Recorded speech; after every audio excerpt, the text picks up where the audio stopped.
శుభోదయం అండి అందరికి. Happy women's day. ఈరోజు ఫుల్లీ హ్యాపీ.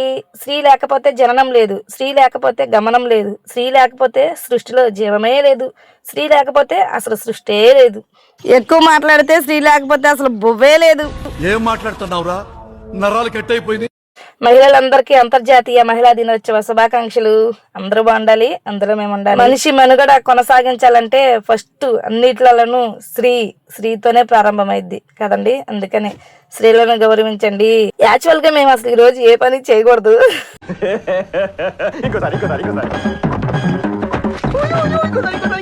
అది చేయక తప్పదనమాట. ఎందుకంటే ఏ పండుగలు వచ్చినా, ఏ ఒకేషన్స్ వచ్చినా, ఏ పబ్బాలు వచ్చినా సరే ఫస్ట్ స్త్రీ అనుకునే భర్తలకి, పిల్లలకి, ఇంట్లో ఉన్న వాళ్ళకి ఇంకా వండి పెట్టాలి అనే ఉద్దేశంతోనే ఉంటాం పండుగల రోజు మాత్రం.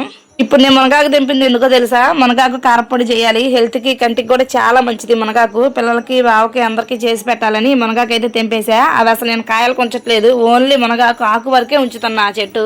మునగాకు కారపొడి అని పప్పులోకి వేస్తూ ఉంటాను అనమాట. ఇక టమాటాలు అంటారా, ఒక్కసారి పండటం స్టార్ట్ అయిన తర్వాత అసలు తగ్గేది లేదనమాట. నాటు టమాటా సూపర్ టేస్ట్ ఉంది. మొన్న కోసి అయితే నేను కర్రీ చేసేసి అసలు మామూలుగా లేదనమాట టేస్ట్. ఏదేమైనా ఎంత వర్క్ ఉన్నా, ఎంత ప్రెజర్ ఉన్నా స్త్రీలందరూ ఈ రోజు హ్యాపీగా ఉండాలి చెప్తున్నా. మా పల్లెటూరుతో ఫుల్ వీడియో పెట్టి ఎవరైనా చూడకపోతే దీనికి ట్యాగ్ చేస్తున్నా, చూడండి అందరూ. ఓకే ఫ్రెండ్స్, మరి బాయ్ బాయ్ అందరికి. వీడియో నచ్చితే లైక్ అండ్ సబ్స్క్రైబ్.